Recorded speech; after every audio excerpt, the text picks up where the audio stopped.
हरिराई चरण कमल वंदो हरिराई। जाकी कृपा पंगु गिरि लंघे, जाकी कृपा पंगु गिरि लंघे, अंधे को सब कछु दर्शाई, अंधे को सब कछु दर्शाई। चरण कमल बंदो हरिराई, चरण कमल बंदो हरिराई। बहिरो सोने मुख पुनि बोले, बहिरो सोने मुख पुनि बोले, रंक चले सिर छत्र धराई, रंक चले सिर छत्र धराई। चरण कमल बंदो हरिराई, चरण कमल बंदो हरिराई। सूरदास स्वामी करुणामय, सूरदास स्वामी करुणामय, बार बार बंदों ते ही पाई, बार बार बंदों ते ही पाई। चरण कमल बंदो हरिराई, चरण कमल बंदो हरिराई, चरण कमल बंदो हरिराई, चरण कमल बंदो हरिराई। बोलिए सदगुरुदेव भगवान की, परम गुरुदेव महाराज की, सत्य सनातन धर्म की, गौ माता की, श्री गंगा मैया की, सब संतों की, सब भक्तों की। नमः पार्वती पते हर हर महादेव।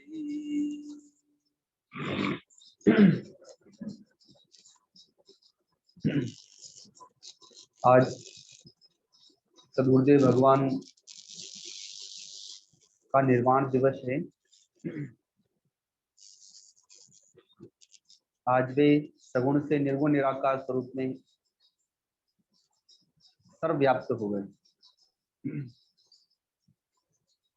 पहले वे सगुण रूप में सबके सामने थे, अब निर्गुण रूप में सबके हृदय में हो गए।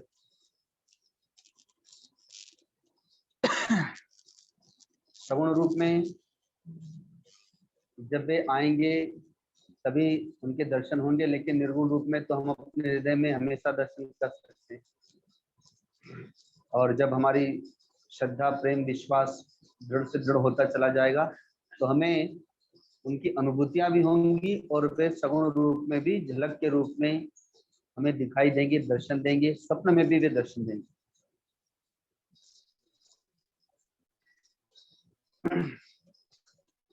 भगवान कहते हैं यदा यदा ही धर्मस्य ग्लानिर्भवति भारत अभ्युत्थानम धर्मस्य तदात्मानं सृजामि। जब जब धर्म की हानि होती है, अधर्म की वृद्धि होती है, गौ माता, पृथ्वी माता, देवतागण, भक्तगण सताए जाते हैं, तो भगवान इस धरती पर अवतार लेते हैं।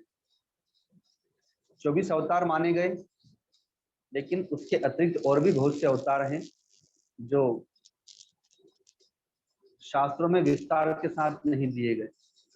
जैसे भगवती द्रौपदी के पास वस्त्र रूप में प्रकट होना, वो भगवान का वस्त्रावतार है। ऐसे ही भगवान के अनेकानेक अवतार। तो भगवान अवतार लेकर के आते हैं सगुण रूप में और नाना प्रकार की लीलाएं करते हैं और अधर्मियों का वध करते हैं, धर्मात्माओं की तथा धर्म की स्थापना करते हैं, भक्त की तथा भक्ति की रक्षा करते हैं, गौ की तथा पृथ्वी माता की रक्षा करते हैं और देवताओं की रक्षा करते हैं। लेकिन जब भगवान इस धराधाम से पुनः अंतर्ध्यान हो जाते हैं, निर्गुण निराकार स्वरूप वाले हो जाते हैं, तो धर्म किसकी शरण में जाए, भक्त किसकी शरण में जाए? तो फिर भगवान की शक्तियां इस धरती पर अवतरित होती हैं, जिन्हें हम संत कहते हैं। धर्म उनकी शरण में जाता है, भक्त उनकी शरण में जाते हैं, गौ माता, देवतागण उनसे आस लगाए रखते हैं कि ये संत, ये ऋषि महर्षि, ये मुनिगण ये धर्म की रक्षा करेंगे।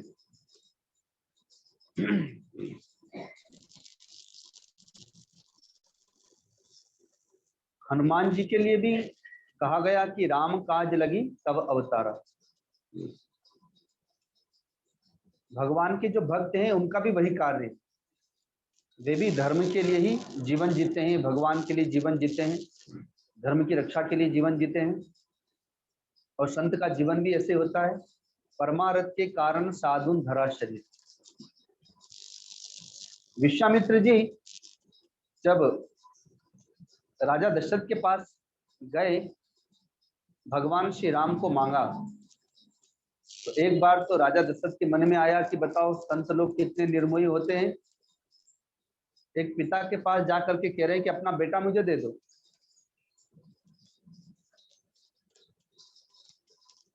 गुरु वशिष्ठ जी ने समझाया, संत की महिमा का गायन किया, विश्वामित्र जी की तपस्या का गायन किया, तो राजा दशरथ ने अपना पुत्र दे दिया भगवान श्री राम को, महात्मा लक्ष्मण को।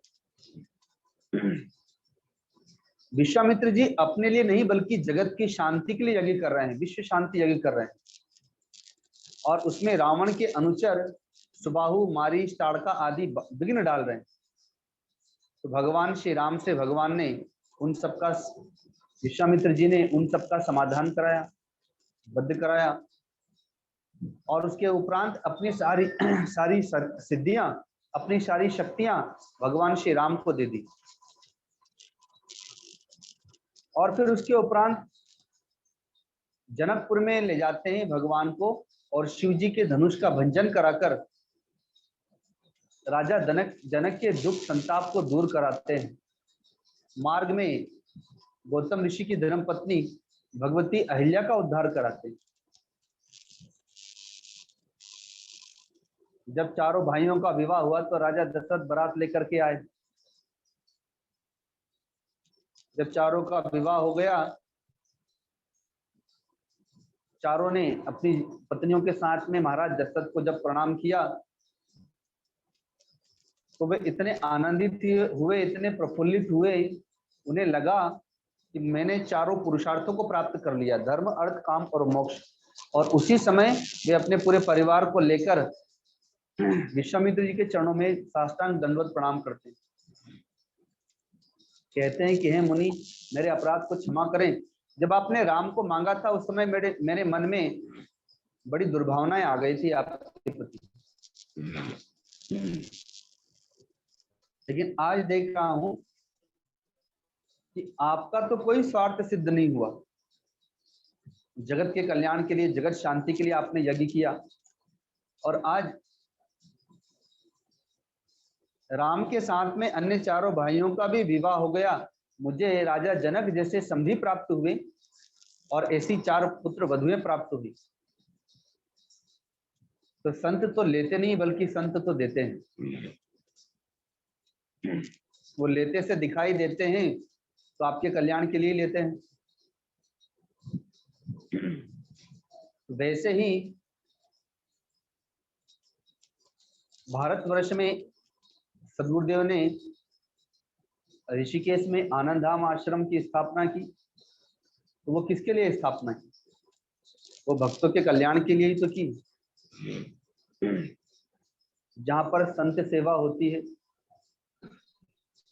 जो कुटियाओं में, वनों में, गुफाओं में रहने वाले महात्मा गण हैं, जो भगवान के लिए घर द्वार का परित्याग करके सदा तपस्या में लीन रहते हैं, भगवान का भजन करते हैं, तो संत सेवा के माध्यम से उन्हें विशेष प्रवृत्ति ना करना पड़े, उन्हें जिस वस्तु की आवश्यकता हो वो वस्तु उन्हें प्राप्त हो जाए और वो निर्विघ्न अपनी तपस्या कर सके। तो संतों को लाभ प्राप्त हुआ उस स्थान से। और भक्त गणों का उद्धार कैसे हो? क्योंकि आप न तो कोई कठोर तप करते हैं, न कोई कठोर जप करते हैं, न कोई ध्यान समाधि लगाते हैं, तो आप लोग का उद्धार कैसे हो? तो आप वहां जाएं और वहां जाकर के उन संतों की सेवा करें, आश्रम में सेवा करें, वहां पर कथा श्रवण करें, और इतने मात्र से ही आप अपार पुण्य को प्राप्त कर लें कि स्वर्ग और अपवर्ग आपको प्राप्त हो जाए। जो भगवान का काम है भक्तों का उद्धार करना, तो सदगुरु ने भी अपने भक्तों के उद्धार के लिए ही मानो इस दिव्य आश्रम का निर्माण किया। संतों की सेवा, भक्तों की रक्षा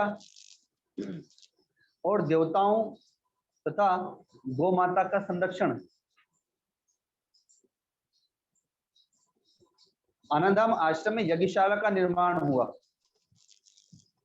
भक्तों के कल्याणार्थ, और वहां पर जो आहुतियां पड़ेंगी तो वह तो देवताओं को ही प्राप्त होंगी, देवतागण भी संतुष्ट होंगे। उसी आश्रम की शाखाएं काशी में, बनारस में गंगा जी के तट पर मणिकर्णिका घाट पर स्थित है। काशी विद्वानों का गढ़ माना जाता है। जैसे उत्तराखंड, ऋषिकेश, हरिद्वार, चारों धाम, ये तपोभूमि है, हिमालय तपोभूमि है।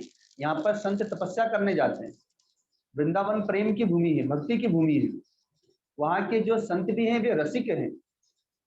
पागल बाबा, राधा बाबा आदि उनके नाम होते हैं, क्योंकि वो भूमि का प्रताप ऐसा है कि वहां के महात्मा रसिक हो जाते हैं।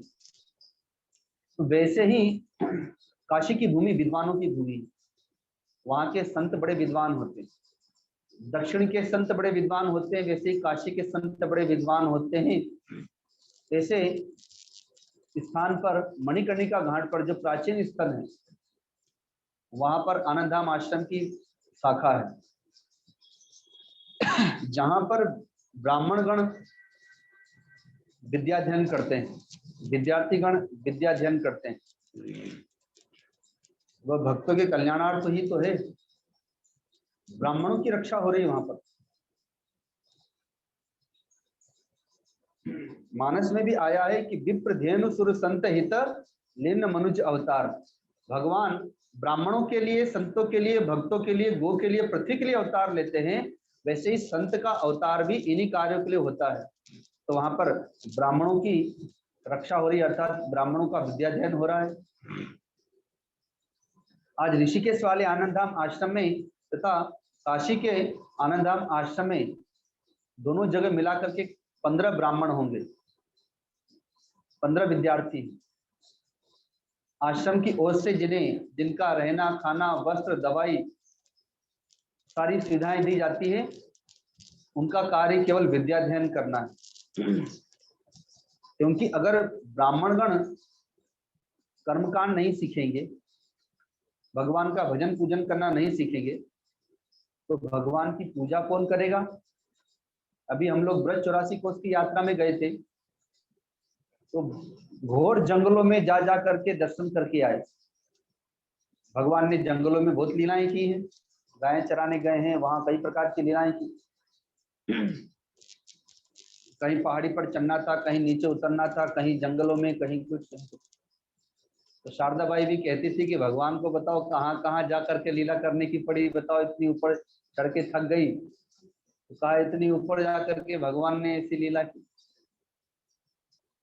तो ऐसे उस दुर्गम स्थानों पर भी ब्राह्मण ही उन भगवान की पूजा कर रहे हैं। आप और हम तो गए, दर्शन करके आए, 10 मिनट में चले आए, और 24 घंटे वहां कौन रहता है जो भगवान का श्रृंगार करता है, भगवान को भोग लगाता है?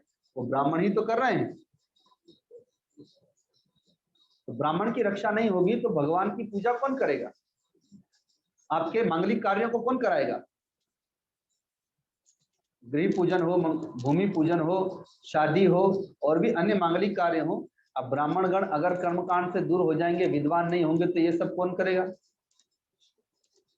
आपको तो कोई मंत्र आते नहीं देवताओं के लिए, ब्राह्मण ही तो करेंगे। तो ब्राह्मणों की हर प्रकार से वहां पर देखरेख होती है विद्याध्ययन के लिए। राजस्थान में झुंझुनू में अपना सत्संग भवन है, आनंद धाम की शाखा है।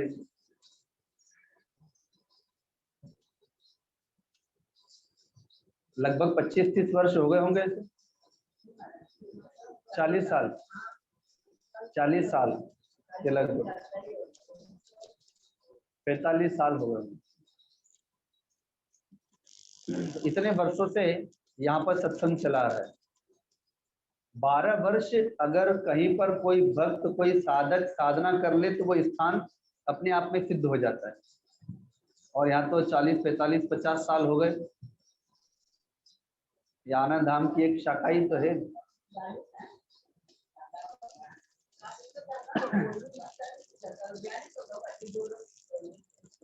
45 साल।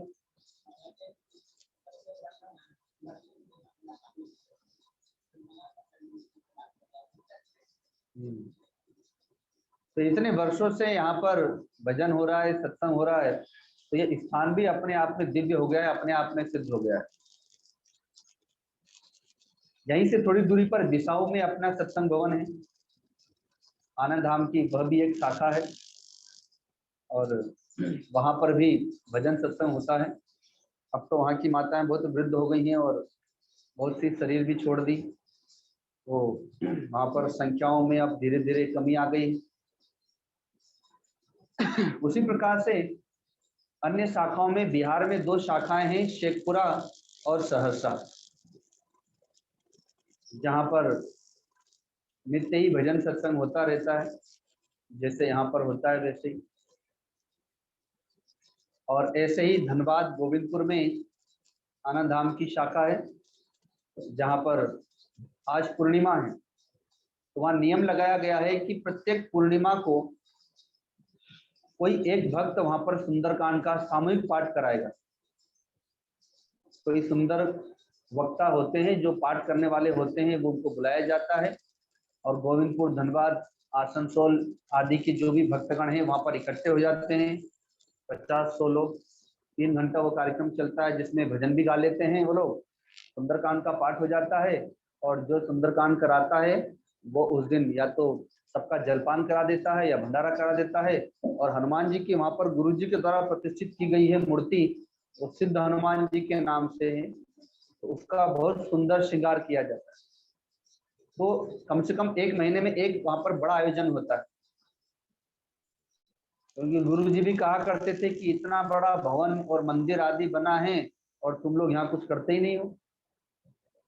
तो मैं भी जब से गया तो देखता था कि वहाँ कोई सत्संग ही नहीं होता है। हम लोग जाते हैं तो 1 महीना या 15-20 दिन रहते हैं, तो उन दिनों में होता है, और जब चले गए तो बस फिर तो हनुमान जी बैठे हैं और पुजारी बैठे हैं, वही ब्राह्मण देवता ही पूजा करते हैं। मंगलवार को और शनिवार को कोई आ जाता है तो पूजा पाठ कर देता है, फूल माला चढ़ा दिया और चले गए। और साल में एक बार सवा मन्नी का भोग लगता था, तो 4 दिन का कार्यक्रम होता था। तो उसमें भी जो मुख्य भंडारा वाला दिन होता था, अंतिम दिन, जिस दिन सवा मनी की का भोग लगता था, उसी में लोग आते थे, विशेष भीड़ होती थी। जब मैं गया तो मैंने धीरे धीरे उसी कार्यक्रम का विस्तार किया, और वहां पर अब भागवत कथा, राम कथा आदि होने लगी, तो वो अब 9-10 दिन का वो प्रोग्राम होने लगा। अब 9-10 दिन तक हनुमान जी का मेला लगता है। और तभी वहां पर इस वर्ष नियम लगाया कि इतने भक्तगण हैं और यहाँ पर कुछ नहीं होता तो कम से कम महीने में एक दिन, पूर्णिमा के दिन, महीने में 2 दिन, जब जब आप लोग कर सके, तो मंगलवार शनिवार को तो नहीं हुआ तो कम से कम पूर्णिमा को ही होने लगा। तो एक दिन, पूर्णिमा वाले दिन एक एक भक्त अपने शक्ति सामर्थ्य अनुसार वहां पर वो आयोजन करते हैं, जिससे कि आज वहां पर होने वाला है। आज गुरु जी के भक्त हैं पवन लोधा जी और उनके भाई संतोष लोधा जी, उनकी ओर से वो आयोजन आज किया जा रहा है। और संयोग की बात है कि आज गुरु जी का भी निर्वाण दिवस है। दोनों कार्य एक साथ हो गए वहां पर। तो ऐसी भारतवर्ष में गुरु जी ने अनेकानेक शाखाओं का निर्माण किया और वो सब भक्तों के उद्धार के लिए, इसीलिए विश्व मानव सत्संग परिषद का निर्माण किया था, अर्थात पूरे विश्व के मानवों को सत्संग प्राप्त हो, भजन प्राप्त हो अपने उद्धार के लिए। और इन सब का उन्होंने विस्तार किया भक्तों के उद्धार के लिए।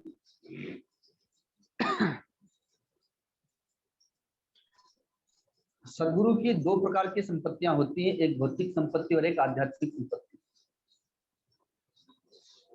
आश्रम उनकी भौतिक संपत्ति है, आश्रम में जो ऐश्वर्य है वो उनकी भौतिक संपत्ति है। पद प्रतिष्ठा, मान सम्मान, धन संपत्ति, ये सब भौतिक संपत्ति होती है। लेकिन सदगुरु का ज्ञान, ध्यान, विज्ञान, भक्ति, वैराग्य, उनका अध्यात्म, ये उनकी आध्यात्मिक संपत्ति होती है। असली भक्त तो वही है जो सदगुरु से उनकी आध्यात्मिक संपत्ति प्राप्त करने का यत्न करे और उसे प्राप्त कर ले। तो उनकी भौतिक संपत्ति के लिए तो सकामी भक्त अनेकानेक हैं। कोई सदगुरु से रोटी मांगते हैं, कोई वस्त्र मांगते हैं, कोई मकान मांगते हैं, कोई पुत्र मांगते हैं, कोई बहू मांगते हैं, कोई रोग की निवृत्ति के लिए आरोग्यता मांगते हैं। तो ऐसे तो अनेकानेक भक्त हैं ही, पर सदगुरु से कोई सदगुरु के अध्यात्म को मांगे, उनकी आत्मा को कोई मांग ले, वैसे तो कोई गिनती के ही भक्त है। जब भगवान श्री राम वैकुंठ लोक जा रहे हैं तो अयोध्या देवी प्रकट हो गई, क्योंकि भगवान ने आवाहन कर दिया कि भाई जिसको मेरे साथ चलना हो सब चलो। तो सारे लोग तैयार हो गए। उसमें वह धोबी भी था जिसने सीता जी पर कलंक लगाया था, भगवान उसे भी साथ लेने को तैयार हो गए। तो क्यों भगवान सबको साथ लेके जा रहे हैं? क्योंकि सारे अयोध्या वासी भगवान श्री राम के लिए जीवन जीते थे। उसमें भले ही किसी में कोई त्रुटि आ गई हो, कोई दोष आ गया हो, बात अलग है, लेकिन 14 साल जब भगवान वन में रहे तो सबने तपस्या की, सबने त्याग किया। महात्मा भरत के समान सब कुछ न कुछ व्रत लेकर के तपस्या के साथ में रहते हैं, भगवान के लिए जीवन जीते हैं। तो इस कारण से भगवान सबको साथ में लेके जाते हैं। तो अयोध्या देवी प्रकट हो गई।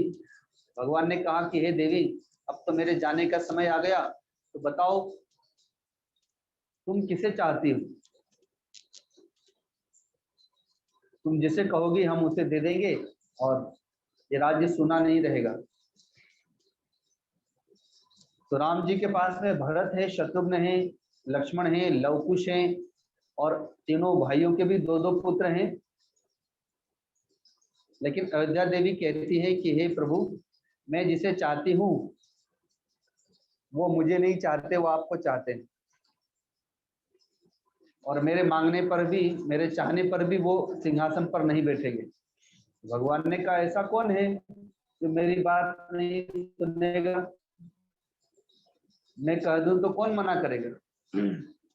तुम बताओ तो सही कौन है? तो अयोध्या देवी भगवान से कहती है कि हे प्रभु, ये आपके परम प्रिय भक्त वीर हनुमान जी हैं। मैं चाहती हूँ कि आपके बाद अयोध्या के राजा यही बने। अब हनुमान जी ने जैसे ही सुना वैसे ही चरणों में गिर गए, कि भगवान बोले उसके पहले ही तुरंत चरणों में गिर गए।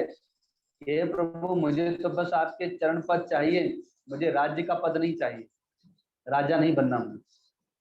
और जिस सिंहासन पर मेरे स्वामी बैठे हो तो मैं तो उस पर बैठ ही नहीं सकता, मैं तो उसका सेवक हूँ।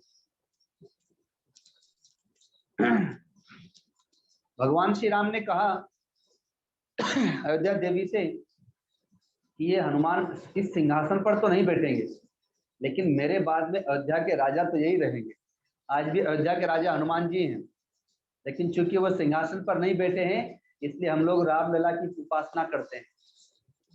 नहीं तो आज भी अयोध्या के राजा हनुमान जी हैं और वे ही इसकी रक्षा कर रहे हैं।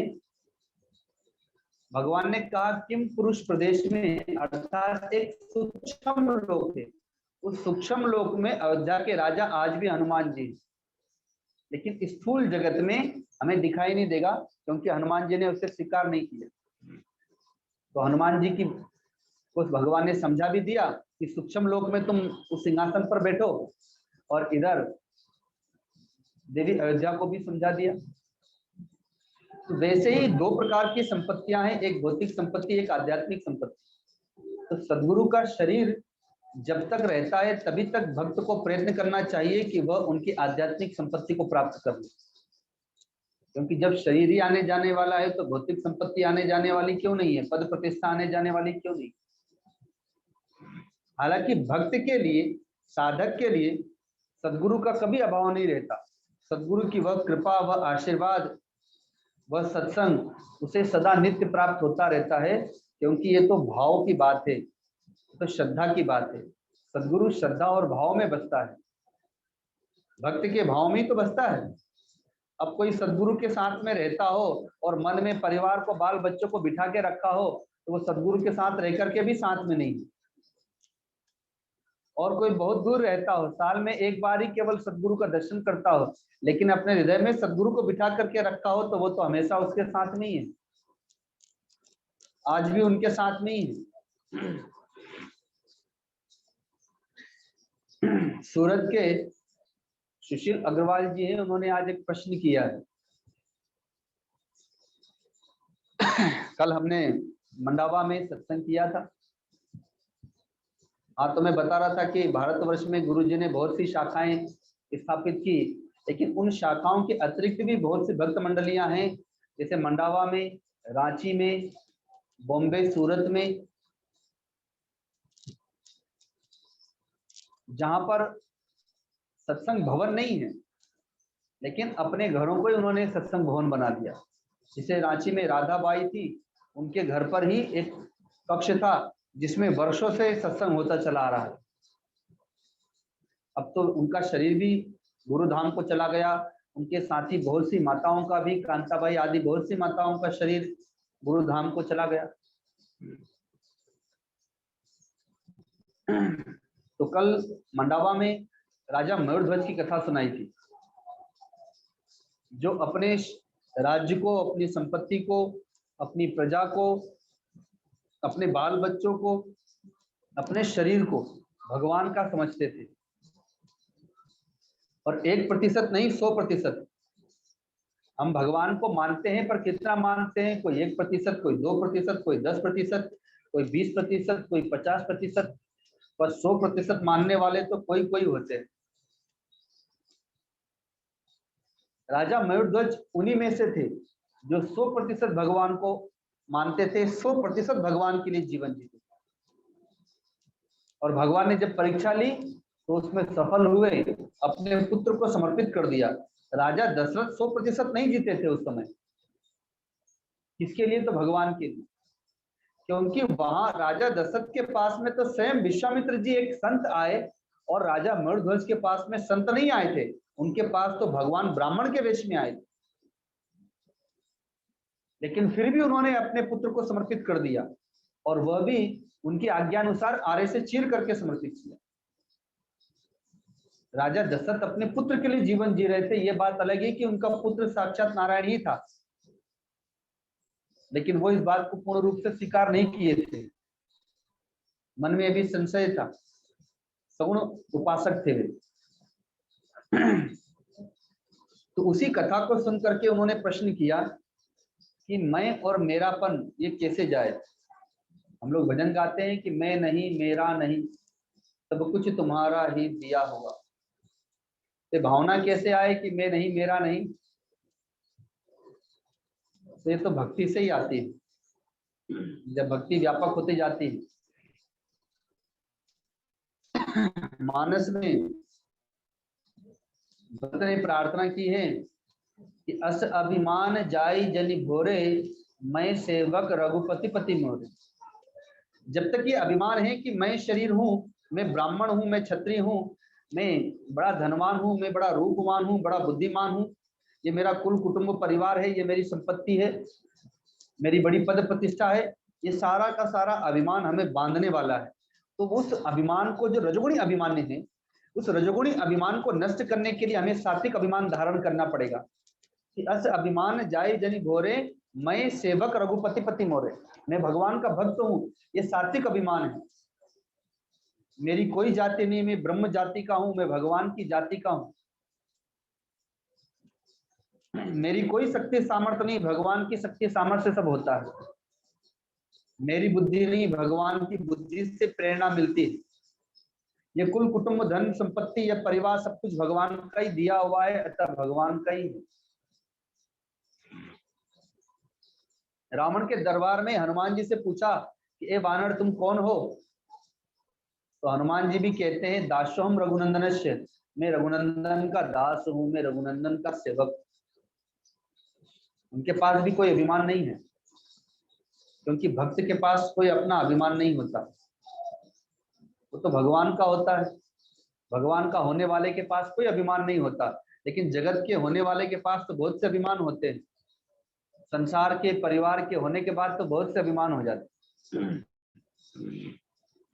लेकिन भक्त के पास कोई अभिमान नहीं, क्योंकि वो भगवान के पास, वो गुरु के पास निर्भिमानी होकर के रहता है, सेवक बन करके रहता है, भक्त बन करके रहता है। तो उसका फिर अपना तो कुछ है ही नहीं। अगर अपना मान रहा है तो फिर तो उसके लिए बंधन ही है। जब भगवान का ही सब कुछ है, सदगुरु का ही सब कुछ है, तो फिर अपना मान करके क्यों बंधन में बंधना? राजा जनक के दरबार में नित्य प्रति सत्संग होता था। वो सत्संग सुनने के उपरांत ही राज कार्य में लगते थे। तो उनके सदगुरु उनसे बड़ा प्रेम करते थे, क्योंकि वो जिज्ञासु थे, गुरु भक्त थे। दरबार में जब राजा जनक आ जाते थे तभी वो सत्संग प्रारंभ करते थे। अब राजा है तो राजा को कभी कभी विलंब हो ही जाएगा, रोज तो विलंब नहीं करते थे, समय से आते थे, पर कदाचित कभी कोई काम पड़ गया तो राजा थोड़ा विलंब से आते थे। तो जिस दिन विलंब से आते थे तो गुरुजी भी प्रतीक्षा करते थे, वो भी सत्संग प्रारंभ नहीं करते थे, राजा जनक की प्रतीक्षा करते थे। तो उनकी जो सभा थी, जो भी सत्संग में आते थे प्रजा के लोग, ब्राह्मणगण, ऋषिगण, सभासद, तो वो सब आपस में कानाफूसी करते थे कि देखो गुरुजी जब तक राजा जनक नहीं आते तब तक सत्संग शुरू नहीं करते। तो कोई कहता था कि हाँ सही कहते हो, क्योंकि राजा तो मोटी दक्षिणा देता है, तो इसलिए गुरुजी उनकी प्रतीक्षा करते हैं। अब हम लोग तो राजा है नहीं, हम लोग कभी नहीं भी आते तो भी कोई बात नहीं, कभी लेट भी आए तो भी गुरुजी तो देखते नहीं है, और राजा की बड़ी प्रतीक्षा होती है। तो गुरुजी तो अंतर्यामी ठहरे, गुरुजी को सब पता चल गया, अष्टावक्र जी को। एक दिन सत्संग चल रहा था, गुरुजी ने माया रची, मायामय अग्नि प्रकट कर दी राज्य में। जैसे टीवी वाली, जो टीवी में, सिनेमा में जो हम लोग अग्नि देखते हैं, जो दिखाई तो देती पर जलाती कुछ नहीं, अर्थात ताप नहीं होता। तो सिपाही दौड़ करके आया, सत्संग चल रहा था, आधा सत्संग हो गया था और बड़ा गहन चिंतन चल रहा था, सबकी एकाग्रता सदी हुई थी, मौन छाया हुआ था, कि तभी सिपाही दौड़ा दौड़ा आया, राजा जनक को प्रणाम किया, उनके पास जाके कान में कहता है, थोड़ा जोर से ही बोलता है कि और लोग भी सुन ले, महाराज महाराज नगर में आग लग गई, महाराज नगर में आग लग गई। तो राजा जनक ने कहा कोई बात नहीं, अभी महल में आग नहीं लगी है ना। तो जो नगर के वासी थे वो तो बिना बताए धीरे से पीछे से उठना शुरू कर दिए, क्योंकि गुरुजी के पास जाएंगे, बोलेंगे, पूछेंगे तो फिर लज्जा लग रही थी, इसलिए पीछे से धीरे से उठ करके नगरवासी चल दिए कि भाई हमारा भी घर है नगर में, तो कहीं घर में आग न लग गई हो। थोड़ी देर के उपरांत दूसरा सिपाही आया, महाराज महाराज महल में भी आग लग गई। राजा जनक ने कहा कोई बात नहीं, अभी अंतपुर में तो आग नहीं लगी, क्योंकि उनका परिवार तो अंतपुर में रहता था। तो महल में भी जो रहने वाले थे सभासदगण, मंत्रीगण, उन्होंने भी जब सुना तो भी धीरे धीरे दूर से प्रणाम करके वो भी निकलने लगे। इधर किसी ब्रह्मचारी ने आकर के अन्य ब्रह्मचारियों से कहा कि भाई हमारी कुटियाओं में भी आग लग गई। तो जो ब्रह्मचारी गण थे वो लोग भी धीरे से प्रणाम करके वो भी उठ करके चल दिए। तब तक सिपाही आया, महाराज महाराज अब तो अंतपुर में भी आग लग गई। तो राजा जनक ने कहा कि कोई बात नहीं, अभी मेरे मन में आग नहीं लगी। अरे गुरुजी का राज्य है, गुरुजी बैठे तो मुझे किस बात की चिंता है। जब गुरुजी को चिंता नहीं तो हम क्यों चिंता करें। गुरुजी का राज्य है, उनका परिवार है, उनकी संपत्ति, उनका महल, और वो भी तो सुन ही रहे हैं, फिर भी बंद नहीं कर रहे हैं, फिर भी सत्संग चालू कर रखे हैं। तो फिर मुझे किस बात की चिंता। उनको बोलना चाहिए ना कि जाओ भाई देखो अब सत्संग यही बंद करते हैं, आग लग गई, जाओ जाओ अपने घर जाओ, सब देखो, हे राजन जाओ सिपाहियों को आदेश दो। तो वो कुछ बोल ही नहीं रहे, सत्संग रोक ही नहीं रहे, तो फिर मुझे किस बात की चिंता। मैं तो उनका सेवक हूँ।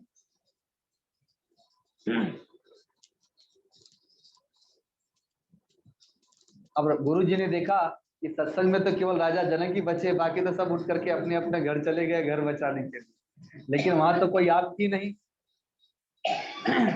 वो तो मायामय आग थी जो केवल दिखाई दे रही थी, जला कुछ भी नहीं था।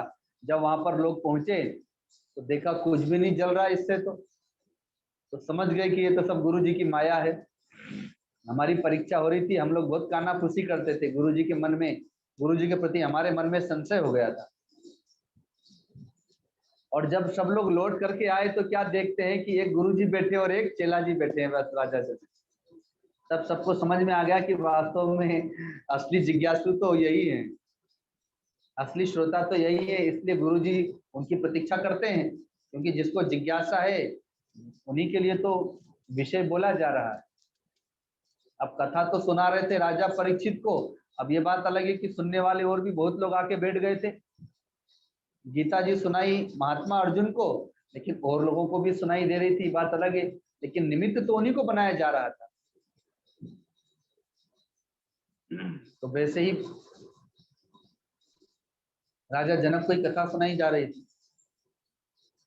तो राजा जनक के ने मैं नहीं, मेरा नहीं, ये सब कुछ गुरु का है, सब कुछ मेरे इष्ट का है, ऐसी बात उन्होंने मन में धारण कर ली और रोज समर्पित करते थे। उनकी कहने में और मानने में आकाश पाताल का अंतर है।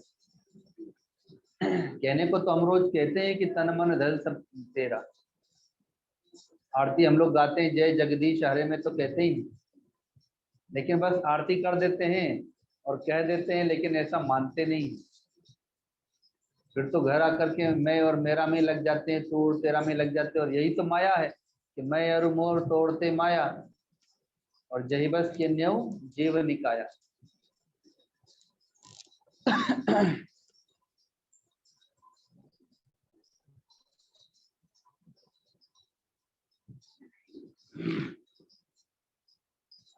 संदीपनी मुनि को जब उनके गुरुदेव ब्रह्मलीन होने लगे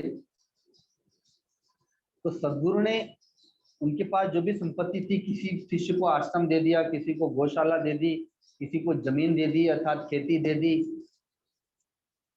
किसी को बहुत सारे ग्रंथ थे ग्रंथ दे दिए।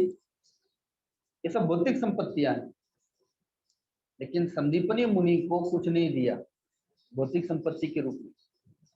आध्यात्मिक संपत्ति दी, अर्थात एक दिव्य भाव दिया कि जो भी तुम्हारे पास में शिष्य आए उनको नारायण समझना और नारायण समझ करके शिक्षा देना। मानो तुम शिष्य रूपी नारायण को शिक्षा के माध्यम से उनकी पूजा कर रहे थे। भाई कोई पत्र पुष्प फल चढ़ाता है, कोई जल चढ़ाता है, कोई कुछ चढ़ाता है, तुम विद्या ही चढ़ाना, विद्या समर्पित करना। अगर तुमने इस बात को स्वीकार कर लिया तो एक दिन सच में भगवान नारायण तुम्हारे यहाँ विद्याध्ययन करने आएंगे। तो सांदीपनि मुनि ने ऐसा ही किया। बाहर भीतर से सारे विद्यार्थियों को वो भगवान का रूप समझते थे, नारायण समझते थे, और बाहर से गुरु शिष्य का व्यवहार करते थे। गुरु की बात को इतना दृढ़ रूप से उन्होंने धारण किया कि वो सिद्ध हो गए, और सच में भगवान नारायण स्वयं उनके यहाँ पर अध्ययन प्राप्त करने आए।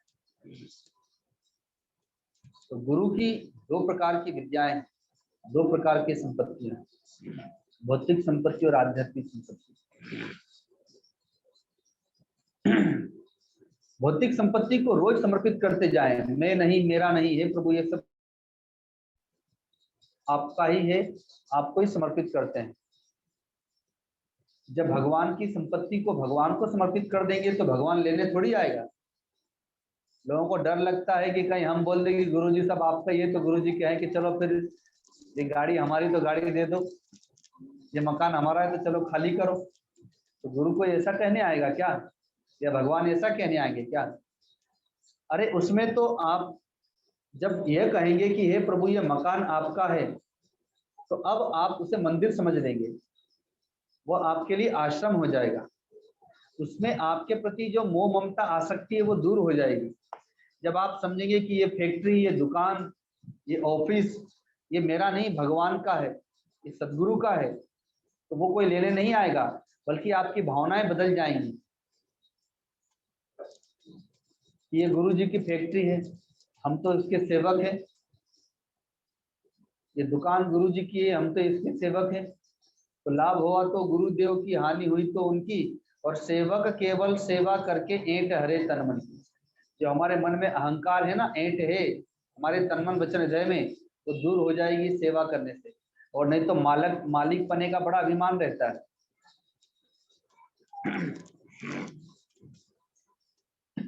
तो वह आसक्ति दूर हो जाती है। और ऐसे ही परिवार के लोगों को, अर्थात माता पिता भाई बांधवों को वह समर्पित कर देता है, अर्थात भगवान का मानने लगता है कि हे प्रभु ये सब आपके ही। और जब ऐसा मानने लगते हैं तो फिर उनके प्रति भी चिंता नहीं रहती। माता पिता भाई बांधवों को, बाल बच्चों को भी भगवान का जब मानने लगते हैं तो फिर हमें किस बात की चिंता, फिर भगवान ही सबका लालन पालन पोषण कर रहे हैं। उसमें भी फिर मोह ममता आसक्ति नहीं रहेगी।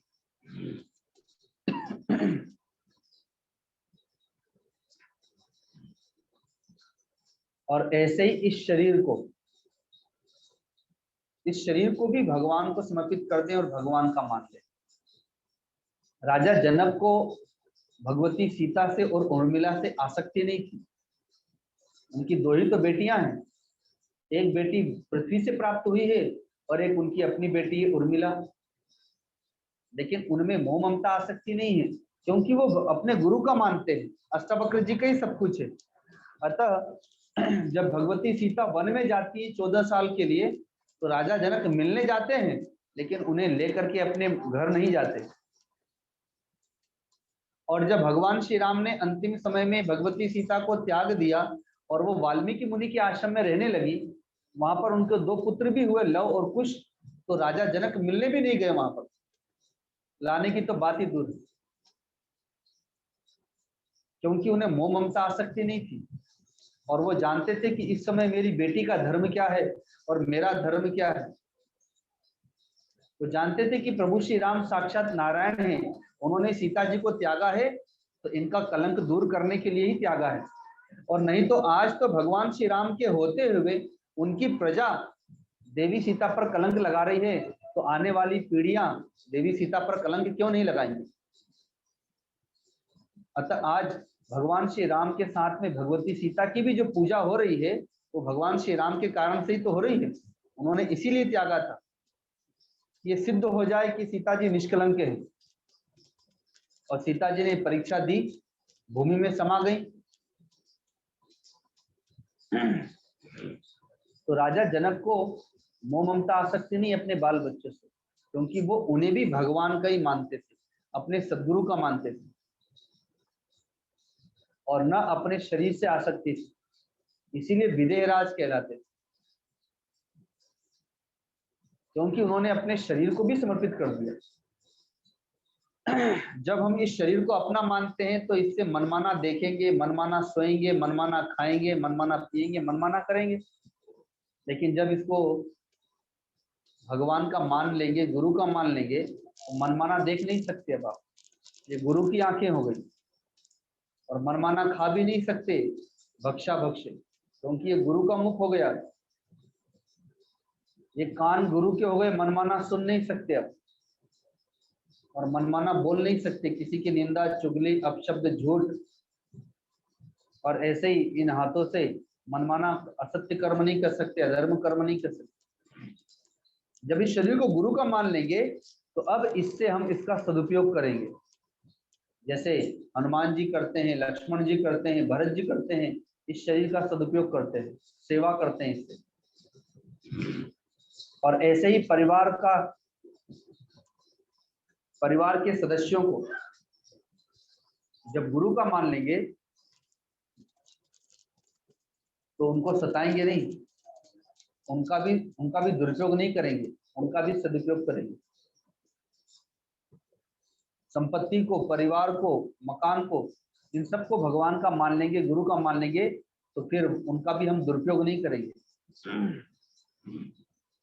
तो ऐसे करके मैं नहीं, मेरा नहीं, अर्थात मैं और मेरा को दूर कर सकते हैं भगवान को समर्पित करते करते।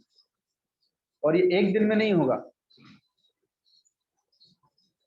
पहले नकल करना पड़ती है। अभी जो हम भक्ति कर रहे हैं ना, ये तो अभी हमारी नकल ही चल रही है। असल भक्ति तो जब भीतर से प्रकट होती है, जैसे मीराबाई के भीतर से पद प्रकट होते थे, दिव्य भाव प्रकट होता था, दिव्य नृत्य प्रकट होता था, दिव्य समाधियां प्रकट होती थी, भीतर से प्रकट होती थी। अभी तो हम बाहर से करते हैं, पर ऐसे ही बाहर से करते करते करते करते करते कभी किसी समय भीतर से प्रकट होना प्रारंभ हो जाएगा। भक्ति प्रकट हो जाएगी, वैराग्य प्रकट हो जाएगा, ज्ञान प्रकट हो जाएगा। और उस समय घोर प्रतिकूलताएं आएंगी, फिर भी हमारी भक्ति नहीं छूटेगी। घोर प्रतिकूलताओं में भी हमारा भजन चलता रहे, और उस घोर प्रतिकूलताओं में भी हम किसी की निंदा चुगली नहीं करेंगे, ये हमें सता रहा है, हमारी साधना में बाधा बन रहा है, वो कुछ भी नहीं। उस समय आएगा कि तो हमारी परीक्षा हो रही है भक्ति में, और जितनी परीक्षा होगी उतनी भक्ति आगे बढ़ती चली जाएगी। तो पहले नकल करना पड़ता है। यदि अपनी नकल चल रही है, देखा देखी भक्ति कर रहे हैं और उसका प्रयत्न कर रहे हैं, लेकिन रोज नकल करते करते करते करते भगवान को समर्पित करते करते कि हे प्रभु, ये सब कुछ आपका ही है, ये शरीर भी आपका, ये परिवार भी आपका, ये संपत्ति भी आपकी, फैक्ट्री भी आपकी, दुकान भी आपकी, रोज, और हम तो इसके सेवक हैं। तो रोज ऐसा करते करते करते करते करते कभी किसी दिन सच में वैसा भाव प्रकट होना प्रारंभ हो जाएगा।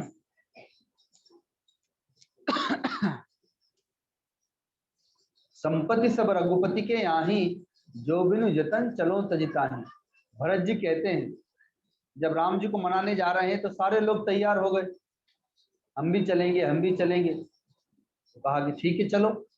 पर चलते समय आया मन में कि अरे, ये तो सारी संपत्ति तो मेरे राम जी की है, ये राज्य मेरा राम जी का है, और मैं इसको ऐसे ही छोड़ के चल दूं और पीछे से पड़ोसी राज्य आक्रमण कर दे तो, इसलिए बिना सुरक्षा किए हुए इसको जाना ठीक नहीं है।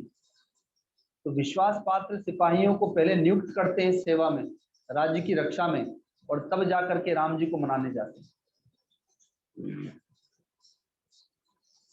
वैसे ही सब कुछ भगवान का है, ऐसा जब समझने लगेंगे तो अपने आप उसके प्रति विवेक जागृत होने लगेगा, बुद्धि जागृत होने लगेगी।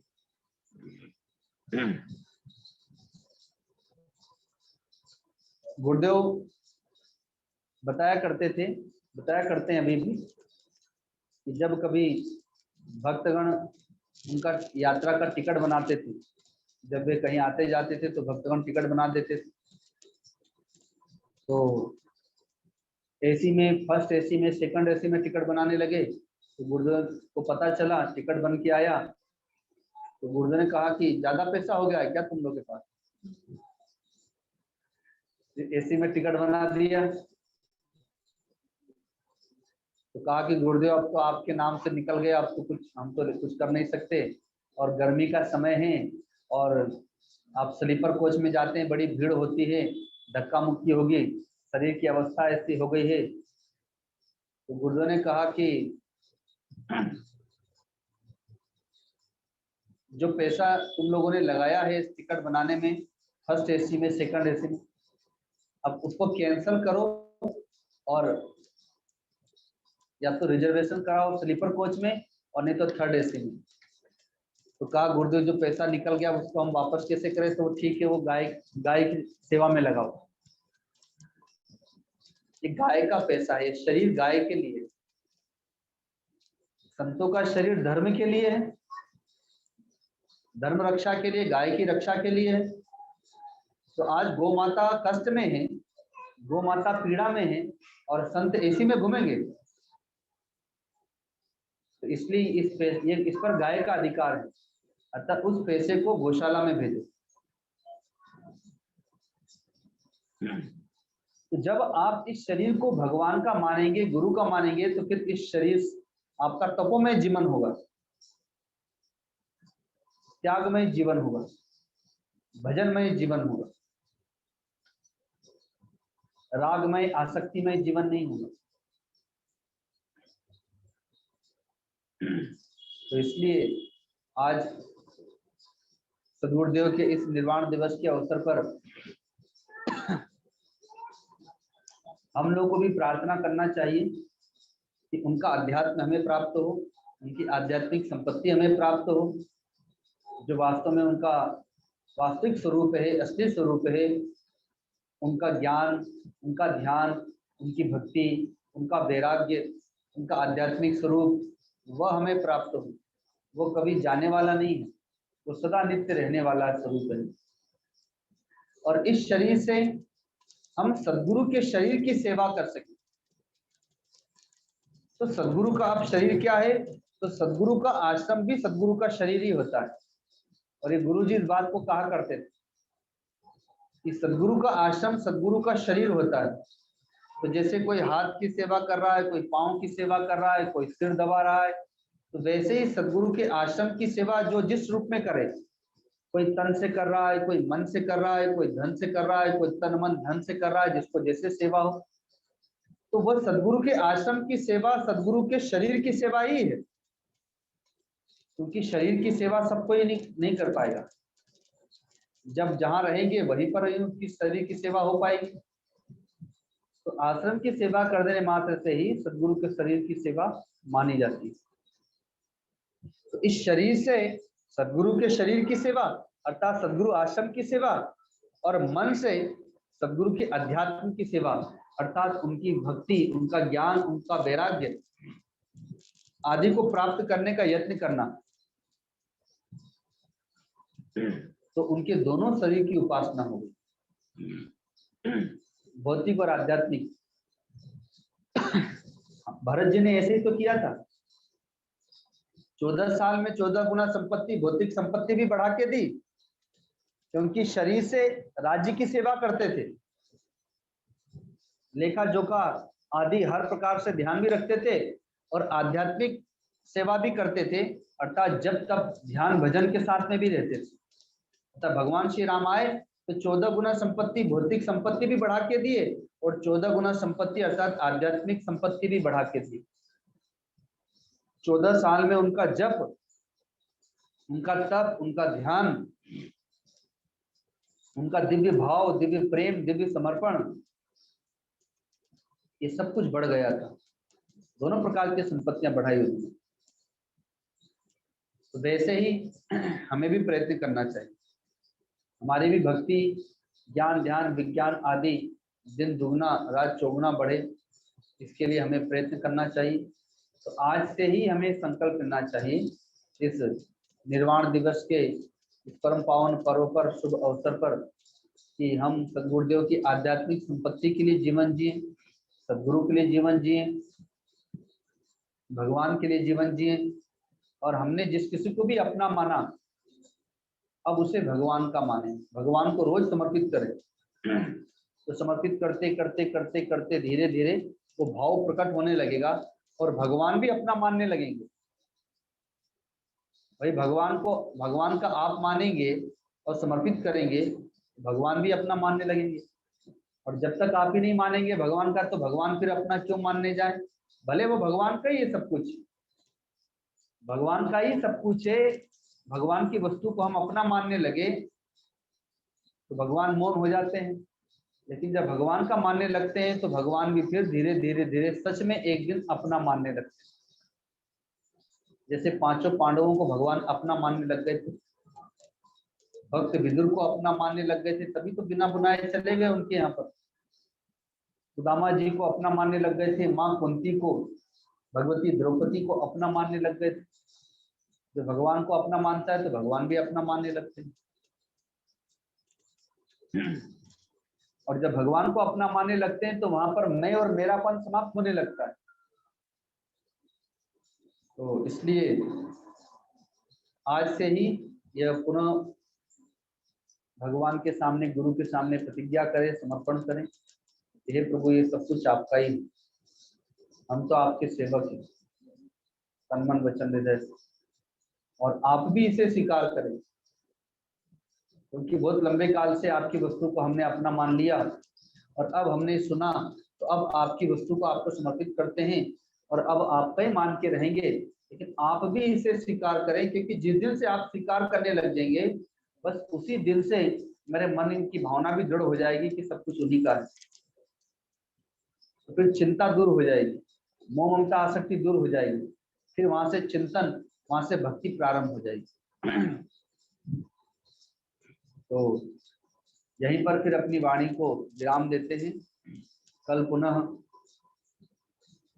3:30 बजे से 3:15 बजे से जो यहाँ पर भजन सत्संग के लिए आप लोग एकत्रित हो जाते हैं, तो वैसे ही प्रतिदिन आप लोग सत्संग के लिए यहाँ पर एकत्रित होते रहेंगे और आगे का सत्संग प्रतिदिन की भांति यहाँ पर होता रहेगा। जूम पर जुड़े भक्तों को कार्यक्रम की जानकारी प्राप्त हो ही रही है। अलग अलग स्थान पर हम लोग का सत्संग है, तो जो भी सत्संग की रूपरेखाएं हैं वो जूम पर आप लोग, व्हाट्सएप ग्रुप पर आप लोग देखते रहेंगे, जुड़ते रहेंगे। तो छोटे संकीर्तन के माध्यम से वाणी को विराम देंगे। गोविंद मेरो है, गोपाल मेरो है, गोविंद मेरो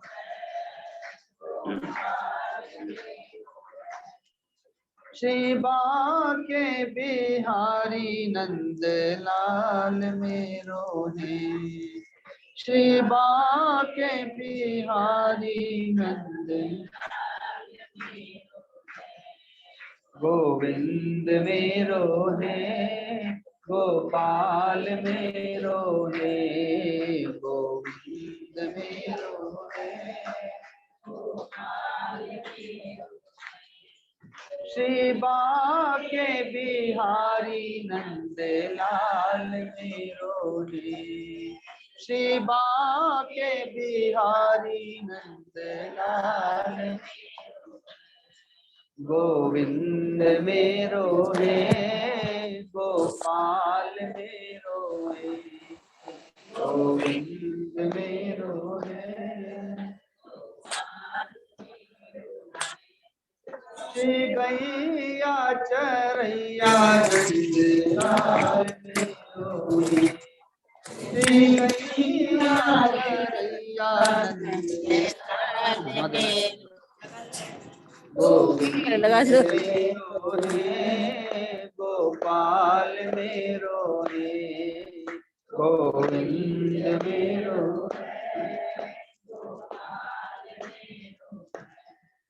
शिवा के बिहारी नंद लाल मेरो है, शिवा के बिहारी नंद लाल मेरो है, गोविंद मेरो है, गोपाल मेरो है, गोविंद मेरो है, गोपाल शिवा के बिहारी नंद लाल मेरो है, शिवा के बिहारी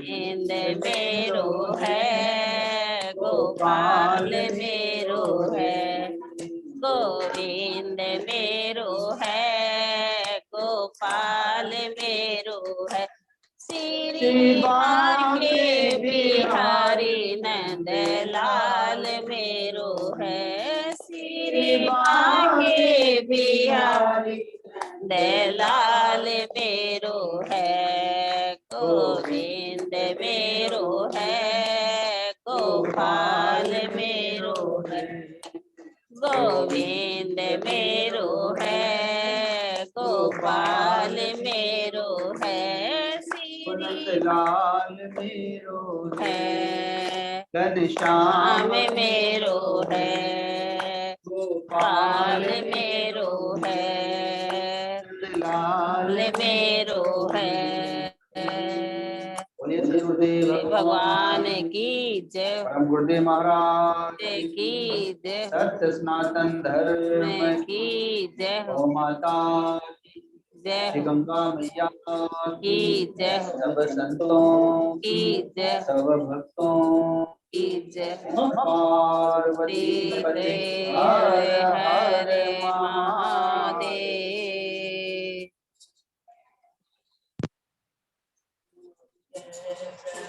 अविनाशी वो स्वामी जय प्रभु अविनाशी आरत जन दुख भंजन आरत सब दुख भंजन गत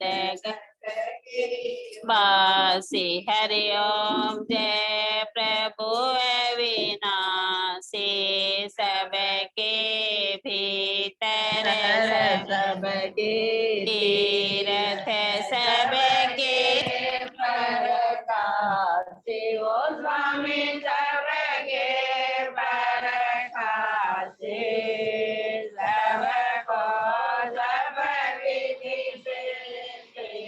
सबको सब विधि देते आनंद के राशि हरि ओम जय प्रभु अविनाशी जन्म मरण से डर के चरण में जो आती ओ स्वामी शरण में जो आती ज्ञान और ज्ञान सिखा कर ज्ञान और ज्ञान सिखा कर काटो यम पास हरि ओम जय प्रभु अविनाशी मान बढ़ाई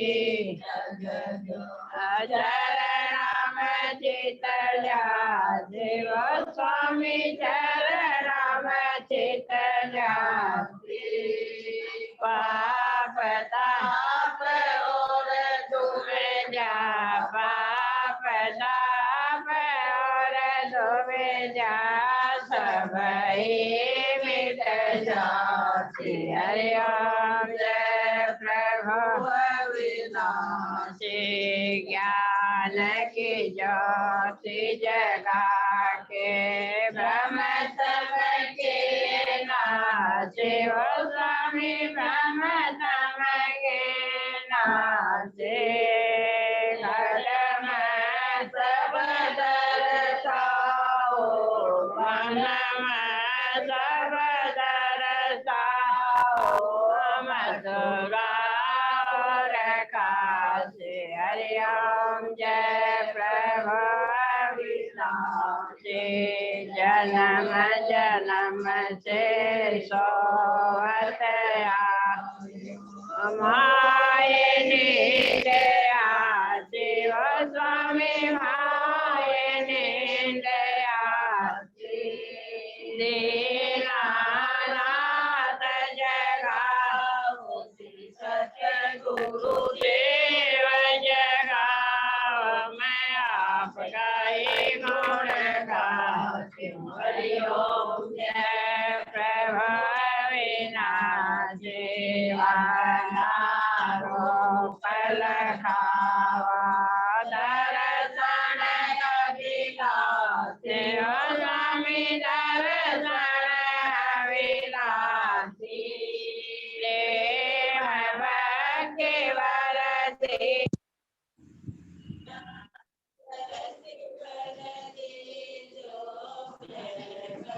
फल आश हरि ओम जय प्रभु अविनाशी आज्ञा मान जो आपके हो कर विश्वासी हो स्वामी हो कर विश्वासी सुख शांति मन आवे सुख आनंद मन आवे फल पासी हरि ओम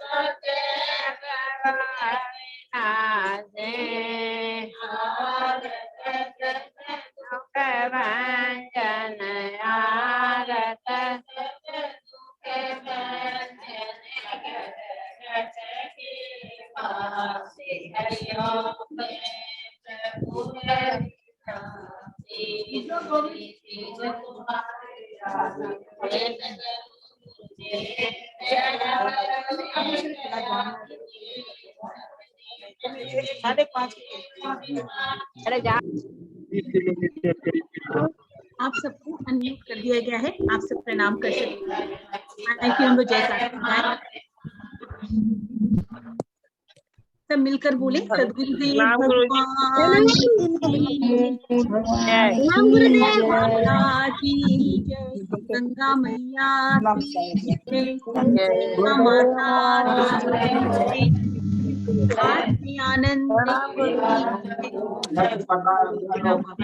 की जय।